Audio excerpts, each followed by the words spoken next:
Hello મિત્રો, નમસ્કાર. આપણે ગયા વિડીયો લેક્ચરમાં યંગ મોડ્યુલસ જોયેલો, યંગ મોડ્યુલસના દાખલા જોયેલા.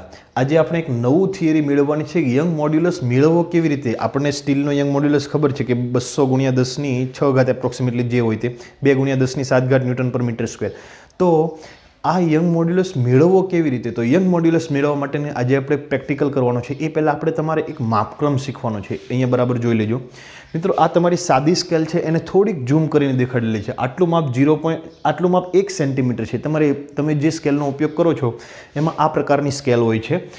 0, 1, 2, 3 ખૂબ મોટી થાય 12 સેન્ટીમીટર, પરંતુ ઝૂમ કરીને દેખાડવાની હોવાથી આપણે માત્ર આટલો ભાગ સ્કેલનો ધ્યાનમાં લીધેલો છે.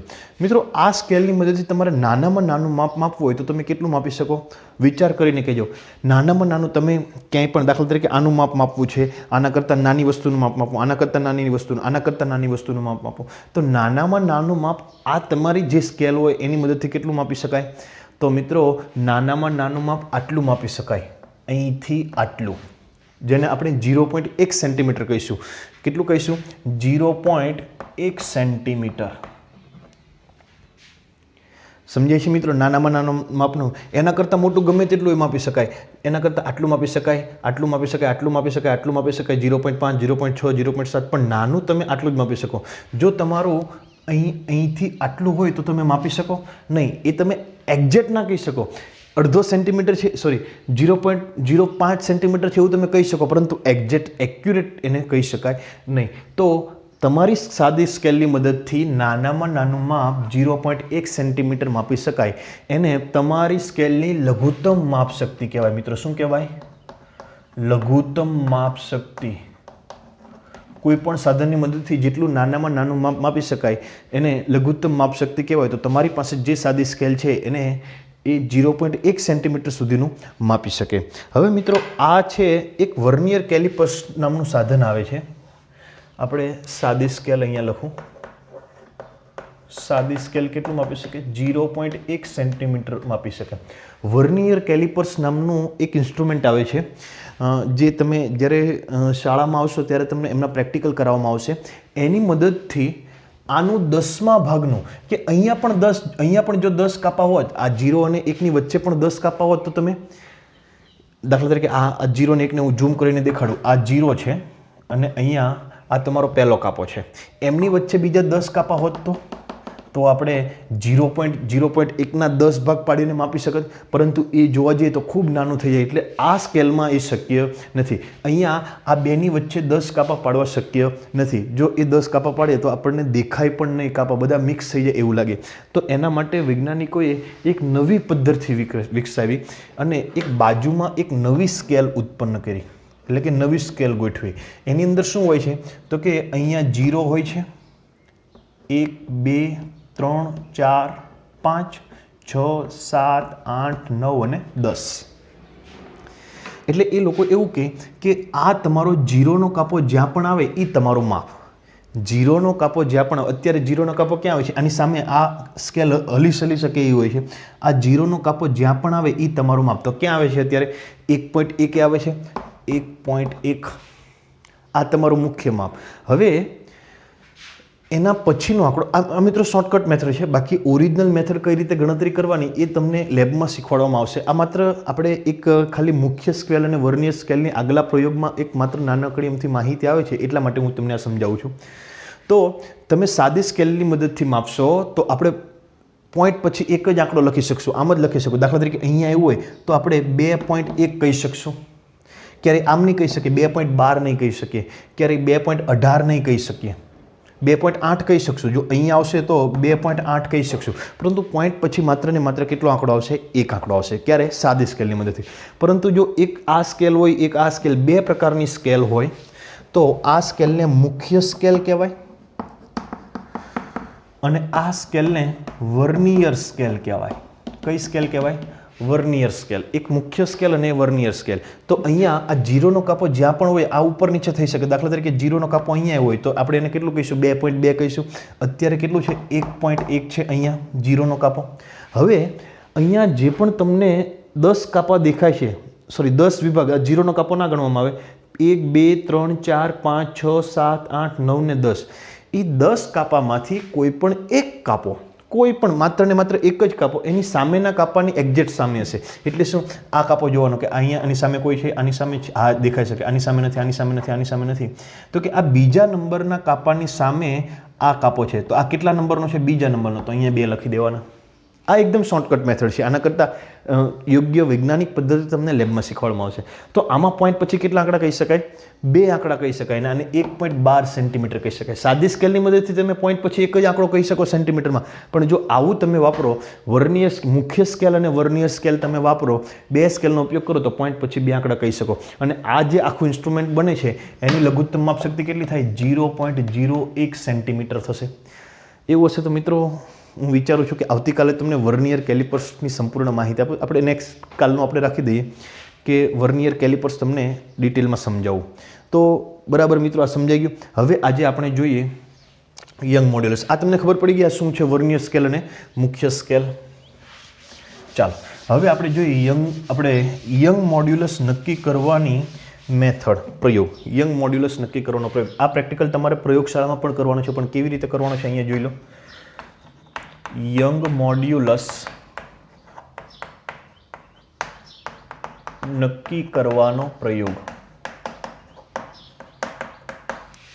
ચાલો મિત્રો, એના માટે 2 તાર લેવામાં આવે. આપણે યંગ મોડ્યુલસ કોઈ પણ તારનો નક્કી કરવાનો છે. એક આ જડિત આધાર છે, એ જડિત આધાર પર 2 સમાન, જે ધાતુનો તમારે યંગ મોડ્યુલસ નક્કી કરવો છે, લોખંડનો કરવો છે, સ્ટીલના તારનો કરવો છે, એલ્યુમિનિયમના તારનો કરવો છે, એટલે કે જેમનો પણ તમારે યંગ મોડ્યુલસ નક્કી કરવો છે, એ ધાતુના 2 એક સમાન લંબાઈ અને સમાન આડછેદવાળા તાર લેવામાં આવે. એનો આડછેદ પણ સમાન હોવો જોઈએ અને એની લંબાઈ પણ સમાન હોવી જોઈએ. એક તારને જડિત આધાર સાથે બાંધી દીધો, બીજો એક તાર અહીંયા લીધો. બંનેના આડછેદના ક્ષેત્રફળ કેવા છે? સમાન છે. આપણે આને સંદર્ભ તરીકે વાપરીશું અને આનું આપણે એનો યંગ મોડ્યુલસ નક્કી કરીશું. તો જેને સંદર્ભ તરીકે વાપરવામાં આવે છે એમને સંદર્ભ તાર કહેવામાં આવે. તો આને આપણે કયો તાર કહીશું? સંદર્ભ તાર. અને જેનો યંગ મોડ્યુલસ નક્કી કરવાનો છે એ તારને આપણે પરીક્ષણ તાર કહીશું. કયો તાર કહીશું? પરીક્ષણ તાર. હવે સંદર્ભ તાર સાથે એક મુખ્ય સ્કેલ જોડી દેવામાં આવે છે. સંદર્ભ તાર સાથે કેવી સ્કેલ જોડી દેવામાં આવે છે? એક મુખ્ય સ્કેલ જોડી દેવામાં આવે. આપણે જે સાદી સ્કેલ હોય એવી સ્કેલ.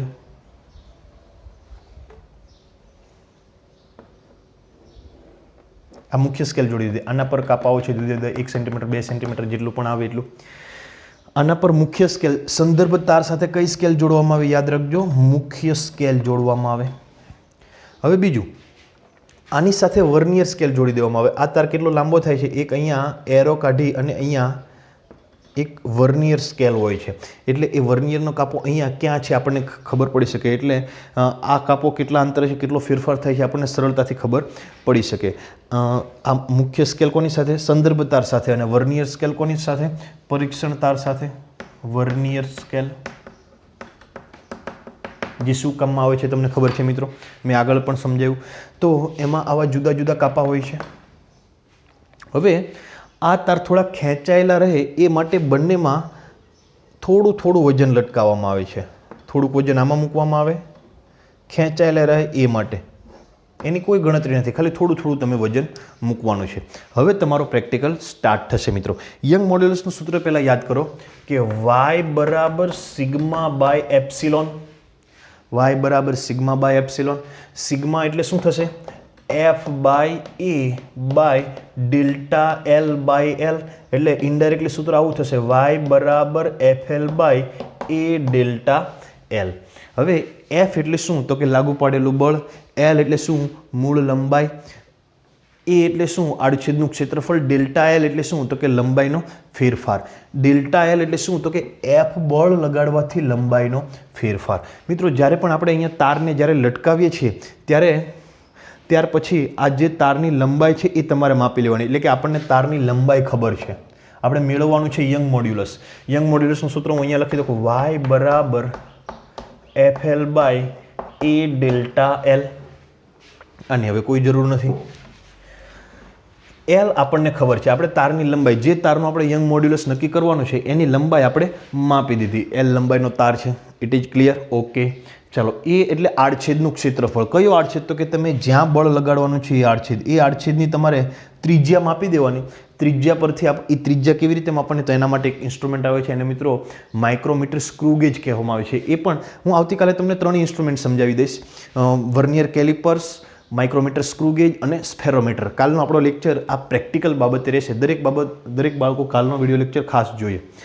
ચાલો, તો એફ એલ એ ડેલ્ટા એલ. તો આની ત્રિજ્યા નક્કી થઈ જાય તો આનો આડછેદ કેવો હોય છે? વર્તુળમય હોય છે. તો એ બરાબર શું? એલ ખબર છે. એ એટલે પાઈ આર સ્ક્વેર ખબર છે.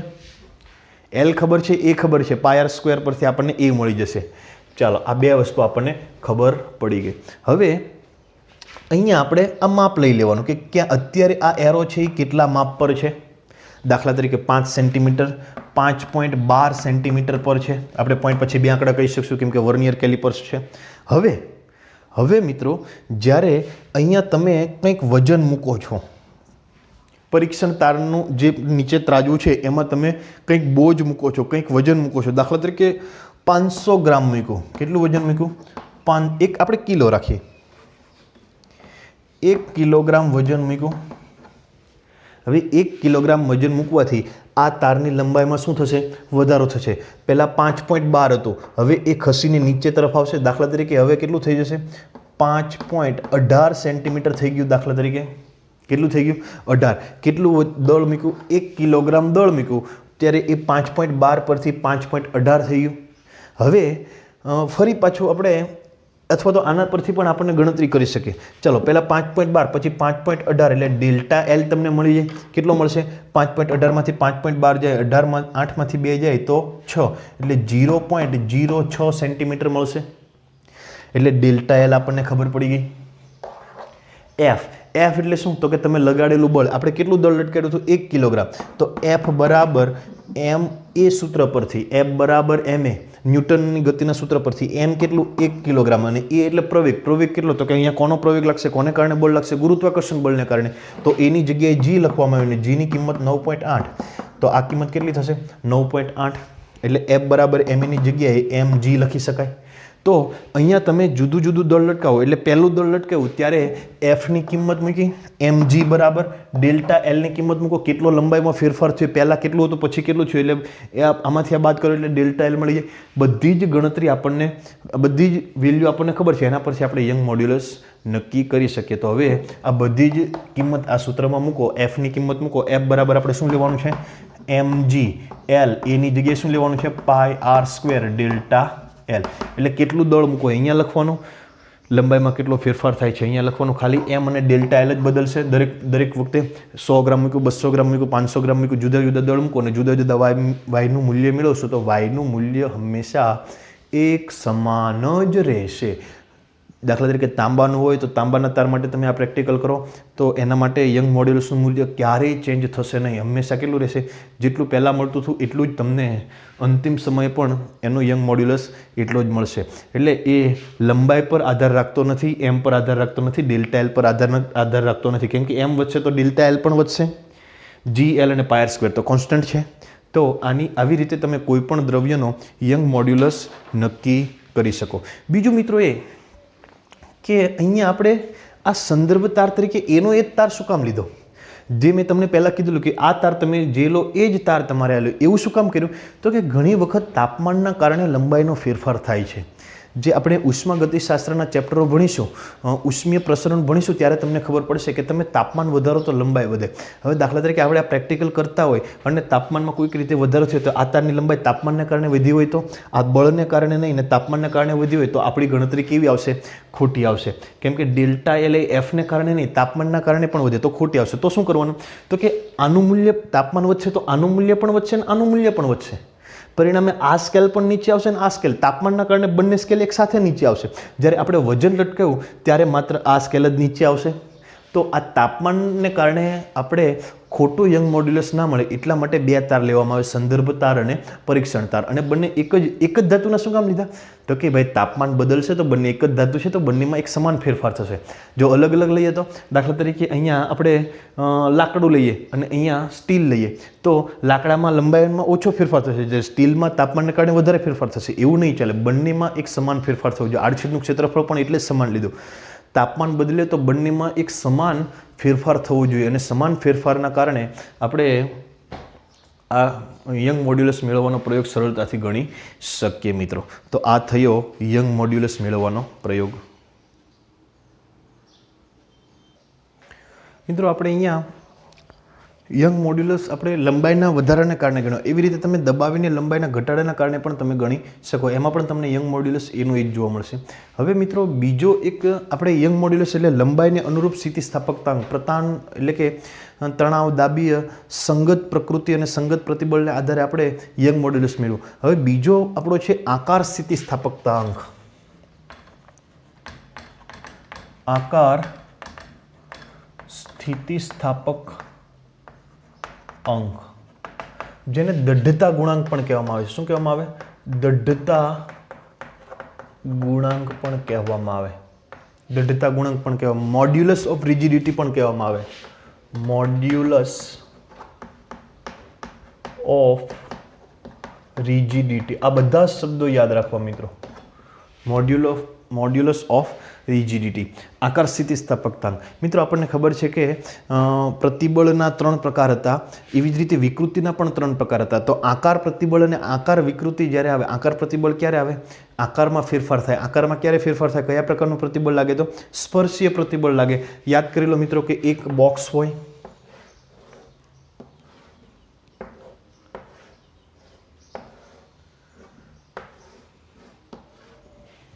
આ બોક્સને આપણે ખાલી આગળની બાજુને દર્શાવીશું. દાખલા તરીકે અહીંયા જો એ જેટલું બળ, આપણે એફ જેટલું બળ લગાડવામાં આવે, કેના પર? આ આડછેદ પર. આ આડછેદ પર એફ જેટલું બળ લગાડવામાં આવે, આ આડછેદનું ક્ષેત્રફળ એ હશે, તો નીચેથી સ્થિર હોય અને ઉપરથી આપણે એફ જેટલું સ્પર્શીય બળ લગાડીએ તો આ ખોખું ત્રાંસું થઈ જશે મિત્રો. કેવું થઈ જશે? ત્રાંસું થઈ જશે.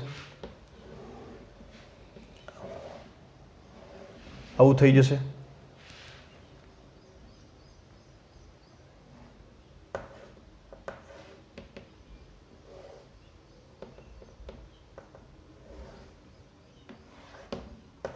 આવું ત્રાંસું થઈ જશે મિત્રો. દાખલા તરીકે આ લંબાઈ L હોય અને અહીંયા આ થતો ફેરફાર ડેલ્ટા એક્સ હોય, કે પહેલાં આ ધાર અહીંયા હતી, એ ધાર ખસીને અહીંયા આવી ગઈ, એ ધાર કેટલી? ડેલ્ટા એક્સ, અને આ ઊંચાઈ કેટલી? L હોય. તો આપણે અહીંયા આકાર વિકૃતિને દર્શાવવું હોય તો આકાર વિકૃતિ કેટલી દર્શાવી શકાય? આકાર વિકૃતિ કેટલી થશે અહીંયા? તો કે ડેલ્ટા એક્સના છેદમાં L, એટલે કે tan થીટા, ખૂણો જેટલો થાય એટલો. અહીંયા જો એક ત્રિકોણ બને છે, આટલું ખસ્યું, આટલી ઊંચાઈ હતી બિંદુ, એ બિંદુ અહીંથી અહીંયા આવી ગયું, તો અહીંયા એક કાટકોણ ત્રિકોણ બને છે.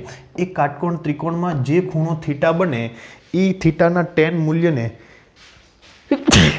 ગોડ બ્લેસ મી, એ થીટાના tan મૂલ્યને આપણે આકાર વિકૃતિ કહીશું અને એને ડેલ્ટા એક્સ બાય L વડે દર્શાવવામાં આવે છે. સમજી ગયા મિત્રો? આકાર વિકૃતિ, એપ્સિલોન. પ્રતિબળ કેટલું કહેવાય? તો કે અહીંયા કયું પ્રતિબળ કહેવાય? આકાર પ્રતિબળ કહેવાય અને સ્પર્શીય પ્રતિબળ પણ કહેવાય. સ્પર્શીય પ્રતિબળ કેટલું થશે? સ્પર્શીય પ્રતિબળ તો કે એકમ ક્ષેત્રફળ દીઠ લગાડેલું બળ. અહીંયા કયું બળ? તો કે સ્પર્શીય બળ, FT વડે દર્શાવવામાં આવે છે મિત્રો. શાના વડે દર્શાવવામાં આવે? FT વડે. તો આ FT ક્યાં લગાડ્યું? તો કે એક ક્ષેત્રફળના સ્પર્શીય સ્વરૂપે લગાડ્યું, તો FT બાય A આ તમારું થશે પ્રતિબળ. હવે મિત્રો જો આ ખૂણો થીટા અત્યંત નાનો હોય તો યાદ રાખજો, મેં પહેલાં પણ કીધેલું કે જો થીટા અત્યંત નાનો હોય તો tan થીટા બરાબર શું લખી શકાય? થીટા પણ લખી શકાય. એટલે આકાર વિકૃતિ એટલે એપ્સિલોન પણ લખી શકાય, થીટા પણ લખી શકાય, tan થીટા પણ લખી શકાય, ડેલ્ટા એક્સ બાય L પણ લખી શકાય. હવે આપણે સ્થિતિસ્થાપકતાંકની શરૂઆત ક્યાંથી થયેલી, કેવી રીતે સ્થિતિસ્થાપકતાંક નક્કી કરવામાં આવે? તો હુક નામના વૈજ્ઞાનિકે કીધેલું કે પ્રતિબળ એ વિકૃતિના સમપ્રમાણમાં હોય છે. અહીંયા સ્પર્શીય પ્રતિબળને આપણે સિગ્મા T વડે દર્શાવીશું. તો આકાર સ્થિતિસ્થાપકતાંક એટલે શું? તો કે સ્પર્શીય પ્રતિબળ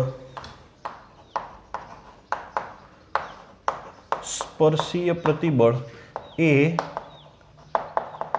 આકાર વિકૃતિના સમપ્રમાણમાં હોય છે. આપણને ખબર છે સમપ્રમાણમાં હોય છે એટલે કે તમે અહીંયા જેટલું જ વધારે સ્પર્શીય પ્રતિબળ લગાડશો એટલી વિકૃતિ વધારે થશે, એટલો ખૂણો કેવો થશે? મોટો થશે. તો સ્પર્શીય પ્રતિબળને આપણે સિગ્મા ટી વડે દર્શાવીએ. સમપ્રમાણ વિકૃતિ, કઈ વિકૃતિ આવશે? આકાર વિકૃતિ આવશે. સપ્રમાણતા દૂર કરવી હોય તો અચળાંક મૂકવો પડે. દરેકે દરેક સ્થિતિસ્થાપક અંક આ રીતે જ નક્કી કરી શકાય, હુકના નિયમ પરથી જ નક્કી કરી શકાય. અને એ હુકના નિયમે જે અચળાંક કીધેલો એને કે કીધેલો, એને સપ્રમાણતા અચળાંક કીધો. હવે જ્યારે આકાર પ્રતિબળ અને આકાર વિકૃતિ હોય ત્યારે તમે સપ્રમાણતા દૂર કરો તો જે અચળાંક મૂકો એને આકાર સ્થિતિસ્થાપક અંક અથવા તો દઢ્યતા ગુણાંક અથવા તો મોડ્યુલસ ઓફ રિજિડિટી કહેવામાં આવે છે. બરાબર સમજી લેજો મિત્રો. જ્યારે આકાર પ્રતિબળ અને આકાર વિકૃતિ એકબીજાના સમપ્રમાણમાં હોય અને આ સમપ્રમાણતા દૂર કરવી હોય તો જે સમપ્રમાણ અચળાંક મૂકવામાં આવે એને આકાર સ્થિતિસ્થાપક અંક, દઢ્યતા ગુણાંક અથવા તો મોડ્યુલસ ઓફ રિજિડિટી કહેવામાં આવે છે. તો આ થયો તમારો આકાર સ્થિતિસ્થાપક અંક. એને જી વડે દર્શાવીએ તો સિગ્મા ટી બાય એપ્સિલોન થશે. એપ્સિલોન આ બાજુ છેદમાં આવી જશે. ચાલો, સિગ્મા ટીનું કિંમત મૂકો સૂત્રમાં. સિગ્મા ટી બરાબર શું લખેલું છે અહીંયા? F T by A. F T by A સ્પર્શીય પ્રતિબળ કહેવાશે, સોરી સ્પર્શીય બળ કહેવાશે. અને આકાર વિકૃતિ એપ્સિલોનની જગ્યાએ શું લખેલું છે? Delta X by L. Delta X by L અથવા તો બીજું શું લખી શકાય? એફ ટી બાય એના છેદમાં થીટા. તો આ થીટા વાળું લખવું હોય તો શું લખી શકાય? F T by A theta. Tan થીટાની જગ્યાએ થીટા. આ પણ લખી શકાય, આ પણ લખી શકાય, કેમ કે અહીંયા થીટાની વેલ્યુ મૂકેલી છે. થીટાની વેલ્યુ કેટલી છે? Delta X by L.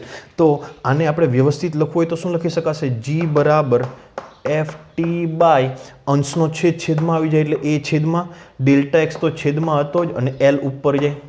તો આ થયો મિત્રો તમારો દઢ્યતા ગુણાંક. આ સૂત્ર પણ લખી શકાય દઢ્યતા ગુણાંકનું અથવા તો આકાર સ્થિતિસ્થાપક અંકનું. આ પણ લખી શકાય અને આ પણ લખી શકાય. તમે અહીંયા ડેલ્ટા એક્સ બાય એલની જગ્યાએ થીટા પણ વાપરી શકો. તો મિત્રો આ થયા આકાર સ્થિતિસ્થાપક અંક. બુકમાં તમને અમુક આકાર સ્થિતિસ્થાપક અંક આપેલા છે તે આપણે જોઈ લઈએ. સૌપ્રથમ એલ્યુમિનિયમ આપેલું છે. એલ્યુમિનિયમનો આકાર સ્થિતિસ્થાપક અંક એટલે કે દઢ્યતા ગુણાંક એ છે 25 ગુણ્યા 10⁹ ન્યૂટન પર મીટર સ્ક્વેર. મિત્રો ઉપર બરાબર દેખાતું નથી પરંતુ ન્યૂટન મીટરની -2 છે ગુણ્યા 10⁹. બ્રાસ એટલે કે પિત્તળ માટે 36 ગુણ્યા 10⁹ ન્યૂટન પર મીટર સ્ક્વેર. તાંબા માટે 42, કાચ માટે 23, લોખંડ માટે 70.